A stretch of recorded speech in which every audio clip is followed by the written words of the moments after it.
Hello, my name is Johanna and welcome to my channel, The Art of Reading.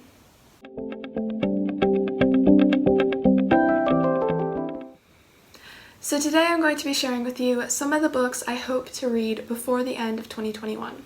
I can't believe that we are already coming up on the end of this year because there are so many more books that I am hoping to read, but I've chosen some of my favorites to share with you today. So without further ado, let's jump right in. So first up is the Infinity Quartz by Akemi Dawn Bowman. Now, sci-fi usually isn't my genre, but when I saw this in the bookstore, the cover and synopsis both really intrigued me. So I went home, thought about it, and then the next day I went back and got the book. It follows a girl named Nami who dies at the very beginning of the book, but finds herself in this underworld type place which is controlled by an AI who wants to get rid of humanity. It sounds really cool and I am so excited to read this one hopefully very soon. And I'll be pairing the Infinity Quartz with the Winter Garden by Alexandra Bell, which I received in September's book box from Book Box Club. It is about a girl named Beatrice who, on the same night her mother dies, is invited to the mysterious Winter Garden where she spends 7 magical days. But upon her return to her home in Victorian England, no one is willing to believe her. Fast forward 10 years and Beatrice is 18 and about to be married to a man who she doesn't love, so she decides that instead she is going to search for the garden. But then both she and her best friend Rosa receive invitations to compete to create a spectacular garden, with the prize being one wish.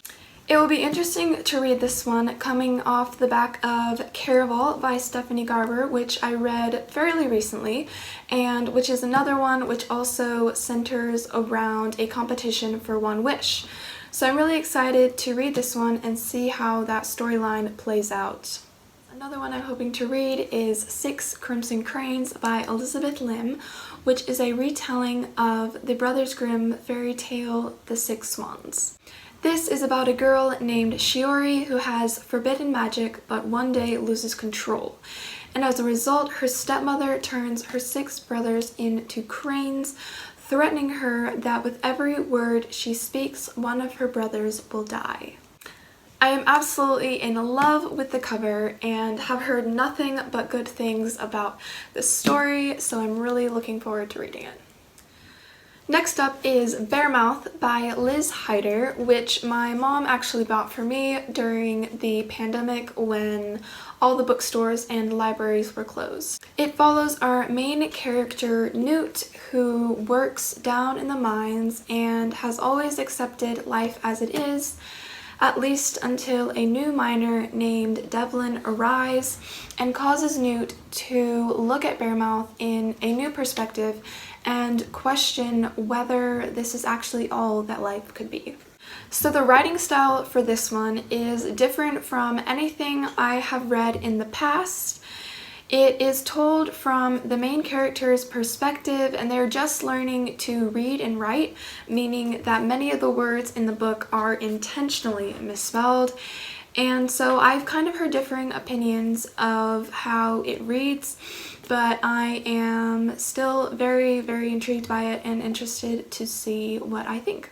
So the final retelling I have to share with you today is Skin of the Sea by Natasha Bowen.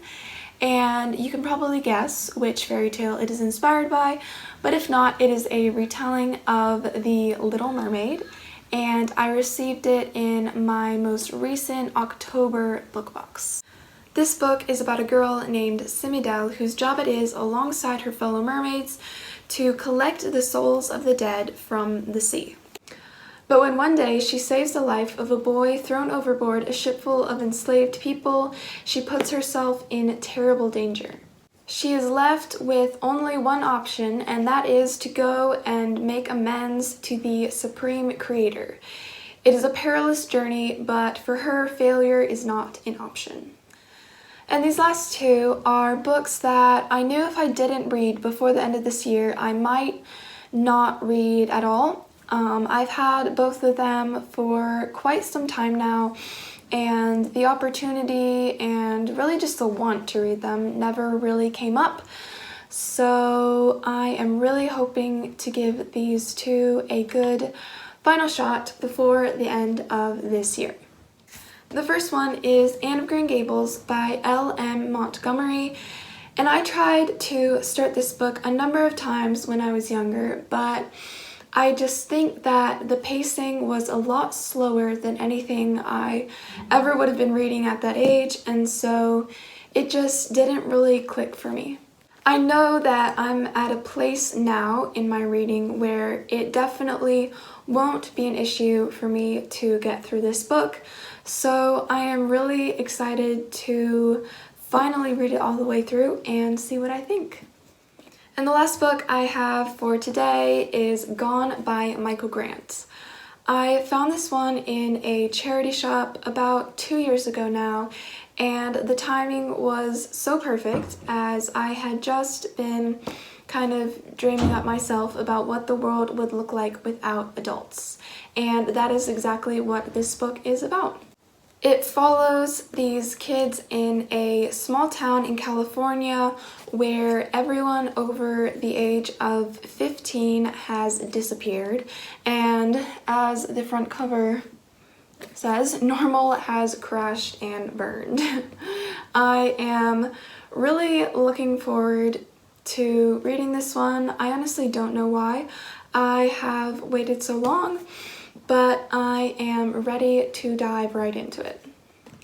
If you have made it this far, thank you so much for watching. Don't forget to like and subscribe, and I hope to see you in my next video.